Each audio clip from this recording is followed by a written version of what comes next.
Well, hi there. Thank you for joining me once again for another episode of the Brush Bicycle Motor Project. And I'm making myself laugh. Oh, dear. So I've just been watching the last episode. Mistakes were made. Mistakes were certainly made.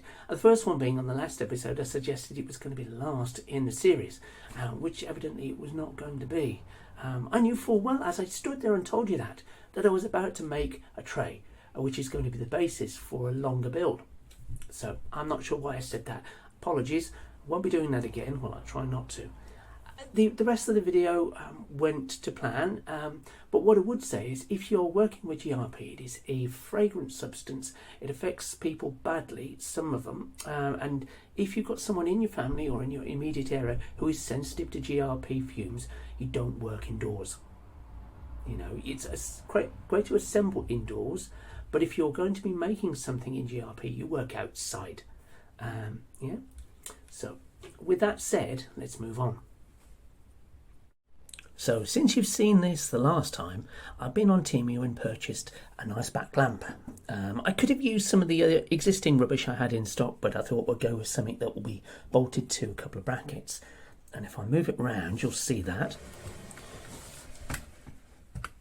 There we go. Got two brackets.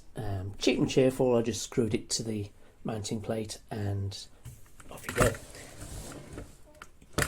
Now, I could also have moved this one a little further down and bolted it directly to the wood, but that would have brought it too close to the tyre for my comfort, and it would have ended up getting smashed at some point. It's just keeping things safe, really. It is quite nice. Watch your eyes. There we go. It is very cheap and cheerful. Runs on 2 HP7 batteries, AA's, and not much to be said for it.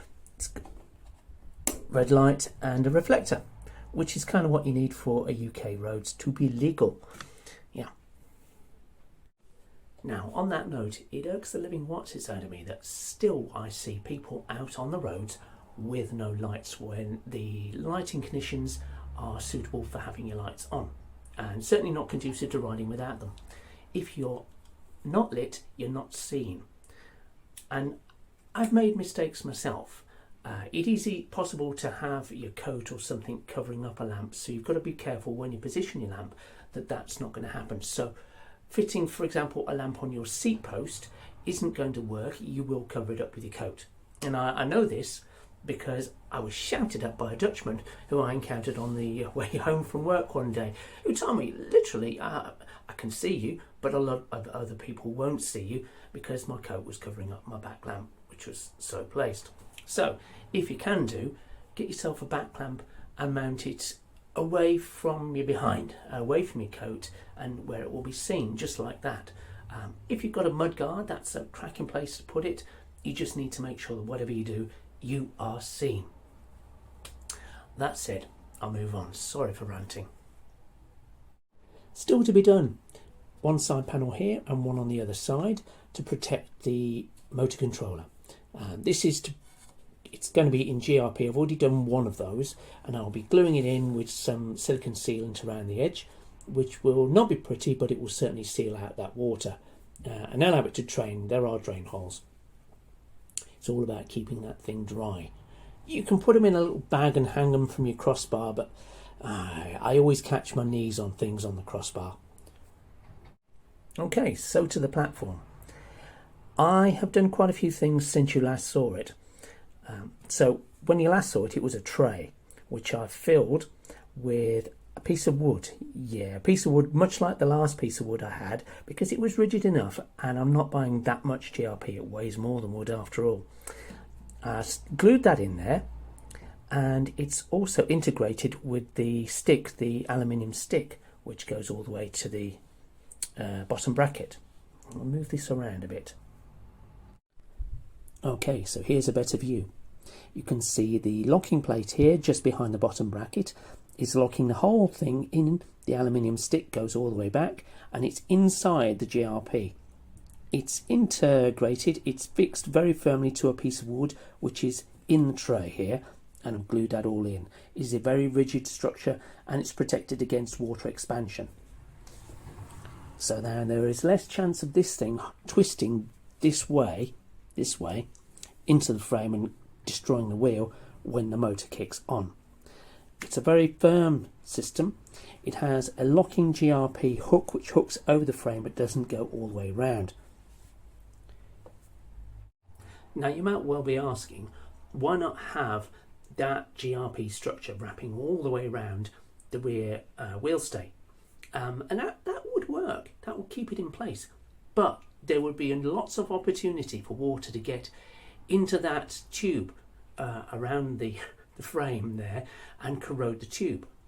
Now this is an aluminium frame, but as a matter of good practice, I'm not going to do that, because if it were put on a steel frame, if someone did that with a steel frame design, you'd end up with an absolutely screwed frame in a very short space of time.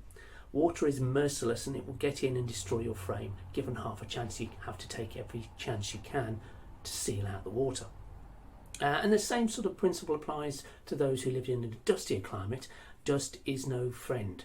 It will always get into the mechanics, into a frame, and cause you problems. So with that in mind, the hook just hooks over the top. And what I plan to do is use the buck I had previously, which I've thrown across the room. The buck I had previously, wooden mock-up that I created, I'm going to use that again to create another structure to add on to what you see here. And this will allow me to lock into the frame. I'll turn the camera around again, shall I? That will help. So this whole thing, because it is heavy and hooked, holds down on the frame, on the lower stay here. But what I want to do is anchor this firmly in place so it won't move in or out or up or down, and I'm going to lock it against this upper stay. So if you remember what we did with this buck before, this was purely there to create a tray to make another part. So that's what we're going to do with this one. But instead of being a free part that I would drill through and then clamp in place with another part, if you remember the first version, I'm going to create this part that will go about there. This will lock it up against this part of the frame, but this part is going to be part of the GRP structure here. Now, to remove this whole structure for maintenance purposes and to get to the replace the wheel and do fixes on the road, you know, when you get a flat tire, I need to be able to remove this whole thing. So some finessing of this design is needed. There's a few flaws. Now I've got to trim this bit of metal here because that's going to cut me if I don't deal with that. I'm going to trim off these bolts, and I'm going to trim the frame that's just behind here because it will allow the whole thing to come away from the frame more easily. There's a few snags with every build. What I'll be able to do is pull that bolt out and then pull off the clamp that will hold this all in place, and the whole thing should slide forward and down away from the frame, which will be great if I'm trying to do a roadside repair. Here's a close-up of the part where I'm going to trim away some of the GRP. I need to trim away that GRP that's behind the dropout. In so doing, I'll allow this whole structure to come out far more easily when I have to do a roadside repair. When I rebuild it, I'm going to put a facility for a bracket around about here that will hold this bolt and stop it sliding forward in the dropouts. That way, when there's a lot of torque on that dropout, as it often is when I'm pedalling uphill, this wheel will stay put. At least it will stay put on this side anyway. And yeah, that's my thoughts on that. Now, once I've created and bonded the new GRP part to the remaining structure, I will be creating a kind of over-the-top clamp that will go on the upright fork, and that will be the thing that locks this whole thing in place and keeps it from moving. It's going to be a tidier design than the last one, I think, and I'm looking forward to getting that done over the remaining part of the video. Oh my goodness, look at that. Blue skies. It's like it's tormenting us. Go fly, go fly. Except if you go fly, that's when the rain starts. We have also had terrible wind today, so that puts pay to that.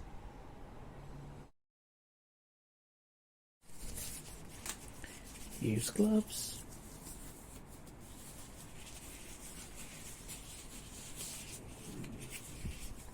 Mesh, Catalyst, GRP.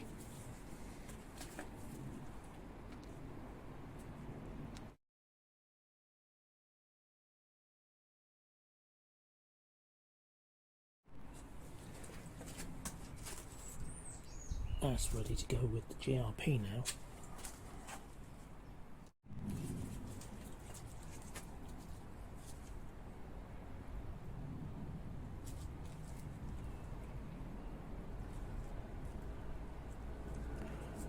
Not too much, as otherwise it will set too quickly.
And joy of joy, it's starting to rain again.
I'm taking care to work the GRP into the mesh.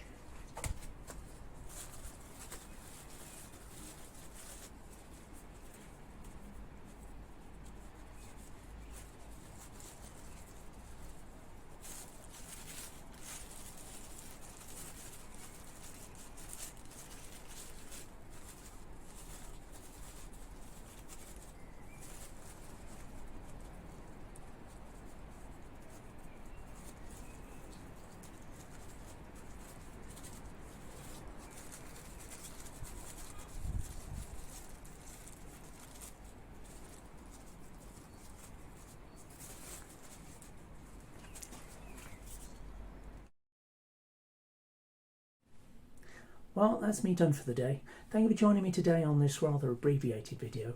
I've cut several stages out because, well, otherwise the video becomes unwieldy. Please join me next time when I'll hopefully be closer to mounting the motor with a brand new, very steady bracket that will be far better than the one before. Anyway, whatever you do, have a great week. See you soon. Bye for now.